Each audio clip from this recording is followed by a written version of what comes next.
नमस्कार, प्रणाम। आप देखना शुरू कर चुके हैं जमुई स्टार न्यूज और मैं हूं आकाश राज। प्रशांत किशोर के पार्टी जनस्वराज के द्वारा हस्ताक्षर अभियान चलाया गया था, जिसको लेके कल्याण बिघा में उनको जाना था। और जो कल्याण बिघा से ये शुरुआत किए। कल्याण बिघा जाकर हम लोगों ने जानना चाहा कि कल्याण बिघा में सरकार की योजनाएं और सरकार की घोषणाएं कितनी क्रियान्वित हुई है, कितना ज़मीन पर उतरी है, उसका सारा सच खुल गया। सरकार कह रही है कि जाति गणना के बाद बिहार में 94 लाख परिवार ऐसे हैं जो जिनकी आमदनी बहुत कम है और उन्हें हम 2 लाख रुपए देकर उनकी आमदनी बढ़ाने के लिए सहयोग करेंगे, आर्थिक सहयोग करेंगे। कल्याण बिघा के लोग कह रहे हैं कि ऐसा कुछ नहीं हुआ। 50 लाख लोग ऐसे हैं बिहार में जो भूमिहीन हैं, जिनके पास घर बनाने के लिए भी जगह नहीं है।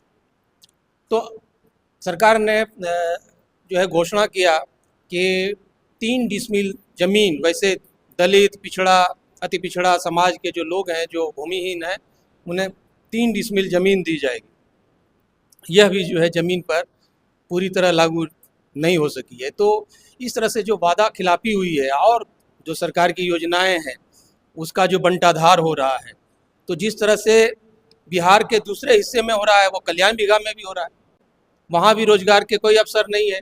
कल्याण बिघा में भी जो स्कूल है वहाँ पढ़ाई लिखाई नहीं है। तो ये तमाम जो है जो वादा खिलाफी है या जो सरकारी पदाधिकारियों की जो नाफरमानी है, कर्मचारियों की जो मनमानी है, ये पूरे बिहार में व्याप्त है और नीतीश जी के गांव में भी।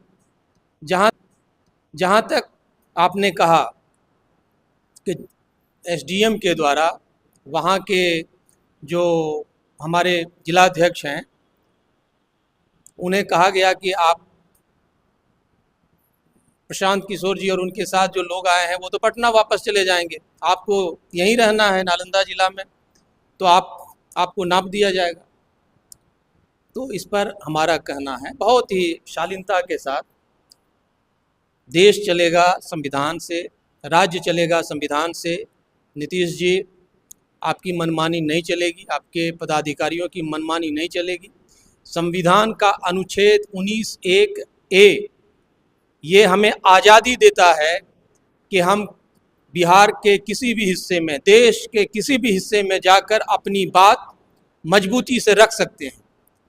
ये जो है इस देश का संविधान हमें आज़ादी देता है। आपके पदाधिकारी ने किस बूते पर, किसके इशारे पर हमारे जिलाध्यक्ष को इस तरह से डराने धमकाने का प्रयास किया।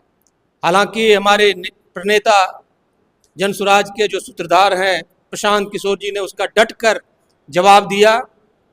उन्होंने जमकर उस पदाधिकारी को लताड़ा, लेकिन ये नाकाफ़ी है, ये अक्षम्य अपराध है कि जो संविधान प्रदत्त हमारा जो अधिकार है, जो मौलिक अधिकार है, उसका भी अगर हनन कोई करे सिर्फ इसलिए कि हम पड़ताल करना चाहते हैं कि सरकार ने जो कहा है वो कितना ज़मीन पर उतरा है, धरातल पर उतरा है कि नहीं।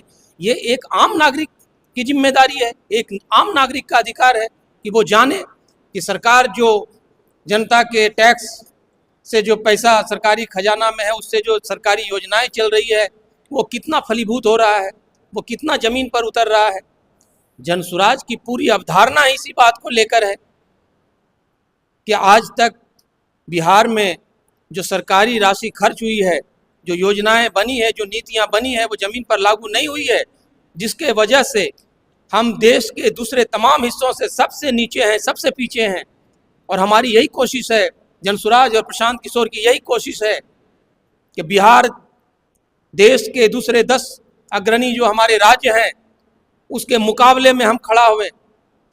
और इसीलिए हम बिहार के लोगों की नज़र खोलना चाहते हैं, आंखें खोलना चाहते हैं कि आप देखिए, समझिए, तुलनात्मक अध्ययन करिए कि आपकी सरकार जिसको आपने लाड़ प्यार से चुना है वो क्या कर रही है।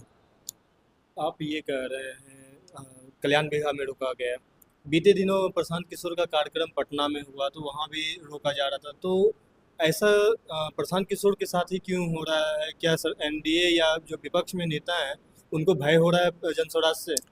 देखिए, सच तो ये है कि पक्ष और विपक्ष दोनों को प्रशांत किशोर जी से काफ़ी डर है।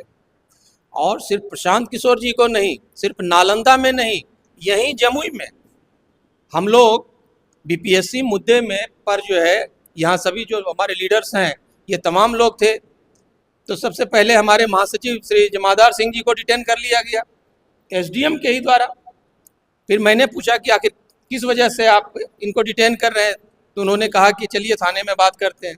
हम दोनों थाने गए, हमारे सब तमाम नेता गए, और 2 घंटे के बाद एसडीएम के पास कोई जवाब नहीं था। जब हमने उनसे पूछा कि आप जो है, हम संविधान प्रदत्त जो हमारा अधिकार है 19(1)(a), उसका आप उल्लंघन कर रहे हैं, किस धारा के तहत आप हमको यहाँ पर जो है रखे हुए हैं, आप बताइए। उनके पास कोई जवाब नहीं था। 2 घंटे के बाद उन्हें जो है बिना किसी लिखा पढ़ी के हम लोगों को छोड़ना पड़ा।